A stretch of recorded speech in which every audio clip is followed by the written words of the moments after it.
Hi friends, मु स्वप्ना आपण मानक स्वागत करुच्ची स्वप्ना किचन को। आज मुझे नहीं आसी गुलाब जामुन रेसिपी। आगु को रज आसूची, आपण माने घरे निश्चय थरे ट्राए करंतु। देखिए बिल्कुल मार्केट परी तैयारी हबो, बहुत टेस्टी और बहुत सॉफ्ट। जदि आपण मानक आज भिडियोटी भल लगे भिडियोटी को लाइक कमेंट शेयर करने को भूलिबेनी। मो चैनल जदि प्रथम करी आछंती ताहाले चैनल को सब्सक्राइब करनियंतु। एही नुआ नुआ वीडियो देखिया बेल आइकन को प्रेस करंतु। चलंतु गुलाब जामुन तैयारी करवा स्टार्ट करवा। देखंतु एठी मु गुलाब जामुन पाउडर नेछि, एटा 175 ग्राम रो अछि।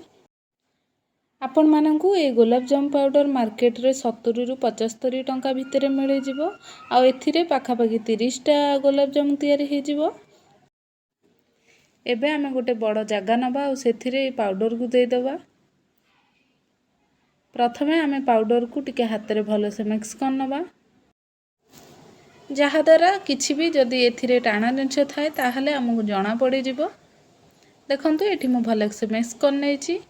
एबे चकड़ीबा पई मु एठी क्षीर यूज करछि। आपण माने या बदले पानी मध्ये यूज करि परिबे। क्षीर दे चकड़ीबा द्वारा गुलाब जामुन टेस्टी लागि थाए, तो आपण माने चेष्टा करिवे एठी क्षीर दे चकड़ीबा पई। एथिरे आपण माने अल्प अल्प करी क्षीर देबे आ याकू एमती गोटे स्मूथ डो तैयारी करनेबे। देखंतु ए डो आ कढ़ई रे लागुनी, तो ए डो आम रेडी हो गलानी। एही डो को आमे 10 मिनिट पई कवर करी रखी दबा। ता भितरे आमे सीरा तैयारी करनबा। सीरा तैयारी करिबा पई एठी मु गैस ऑन करी गोटे कढ़ई गरम कर नेछि। सेथिरे आमे 1.5 बाउल पानी दे दबा। गोटे बाउल चीनी पाई मु एठी 1.5 बाउल पानी नेछि।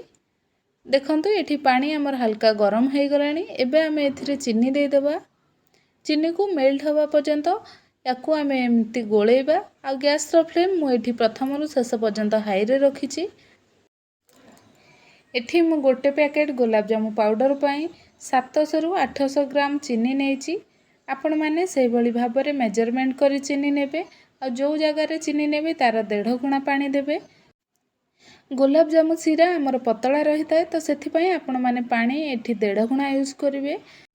देखंतु एठी हमर पानी फुटी गलानी, चीनी सब मेल्ट हो गलानी। एबे हमें एथिरे गोटे चमच गुजराती रो गुंड दे दबा।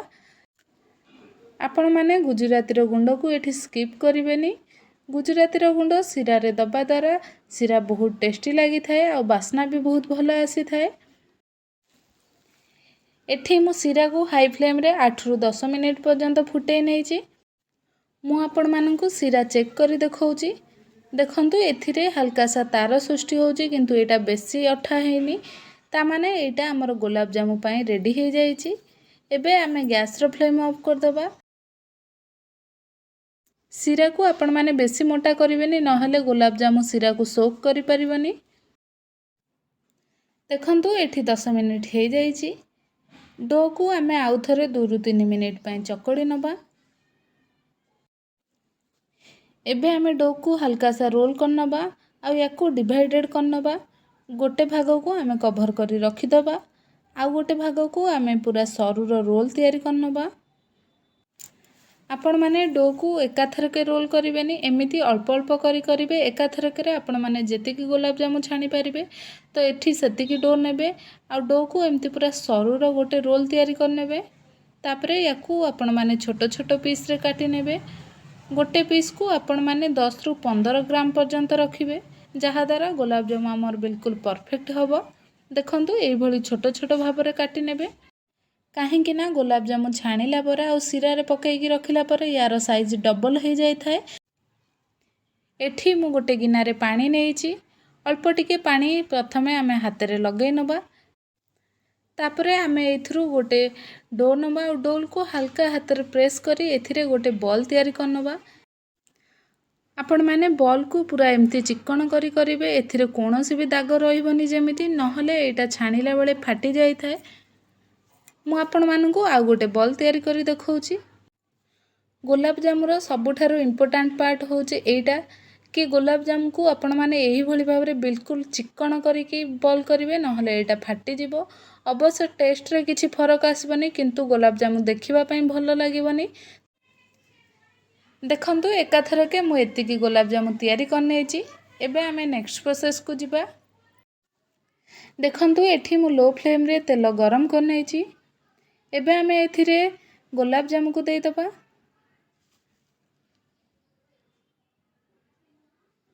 प्रथमे एठी मु 4टी गुलाब जामुन देइछि। किछि समय परे देखंतु एटा आपे आपे ऊपर को उठी भासुछि। गुलाब जामुन छाणिला बेले आपण माने प्रथमरु शेष पर्यंत गैस रो फ्लेम लो रखिथिबे। लो फ्लेम रे याकू गोल्डन ब्राउन कलर हबा पर्यंत छाणिबे। देखंतु एठी हमर गोटे भी गुलाब जामुन फाटिनी। गुलाब जामुन को आपण माने सांगे सांगे तेल रु काढी गरम थिबा बेले सिरा रे देई देबे। आउ मन रखिबे सिरा मध्य हल्का सा गरम थिबा दरकार। जहा द्वारा गुलाब जामुन हमर सांगे सांगे सिरा को सोक कर नबो आउ सॉफ्ट मध्य होई जिवो। जदि आपण माने ठंडा करिकी गुलाब जामुन को सिरा रे देबे किंबा सिरा मध्य ठंडा दिबो तो गुलाब जामुन आपण मानकर बिल्कुल भी सॉफ्ट हबनी। सेथि पई आपण माने सांगे सांगे गुलाब जामुन को तेल रु छाणी सिरा रे दे देबे। देखिबे गुलाब जामुन केते बढ़िया से हमर सॉफ्ट होई जिवो। गुलाब जामुन छाणीबा पई आपण माने एही भली गोटे गहिरिया कढ़ई नेबे और सेथिरे अधिक तेल देबे। जहा द्वारा आपण माने जे गुलाब जामुन देबे से सब तेल रे बुड़ीकी रहिबा दरकार। देखंतु ए सब गुलाब जामुन आपे आपे उठिकी तेल रे भासिला। आ याकू आपण माने एमती छणा साहाय्य रे तेल रे हल्का सा बुलेइबे जहा द्वारा गुलाब जामुन रो चारि पाख हमर गोल्डन ब्राउन कलर हबो। देखंतु ए पाखरे ए गुलाब जामुन सॉफ्ट आउ डबल हे गलानी। देखंतु ए गुलाब जामुन मध्य हमर गोल्डन ब्राउन कलर हे गलानी। याकू आमे एमती गरम गरम तेल रु छाणी नबा आउ सिरा रे देई दबा। सिरा को एठी मु हल्का सा गरम करनेछि लो फ्लेम रे। एही गुलाब जामुन को आपण माने एमिति आधा घंटा रु घंटे पर्यंत सिरा रे छाड़ी देबे जहा द्वारा गुलाब जामुन हमर सिरा को सोक कर नबो। देखंतु एठी आधा घंटा हे जाईछि। गुलाब जामुन हमर सब सिरा को सोक कर नै जाईछि। साइज रे मध्य डबल हे जाईछि। मु आपण मानकु याकू गोटे बाउल को काढी की देखौछि। देखंतु ए गुलाब जामुन बिल्कुल मार्केट परी देखा जाउछि ना। आपण माने देखि पाले याकू तैयारी करिबा मध्य केते सहज। आपण माने घरे निश्चय थरे ट्राई करंतु। आउ आपणकर गुलाब जामुन केमिति तैयारी हैला मते कमेंट बॉक्स रे जणांतु। जदि आपण मानकु आज रो ई वीडियोटी भल लागिला वीडियोटी को लाइक कमेंट शेयर आ मो चैनल को सब्सक्राइब करबा को भूलिबेनी। Thank you.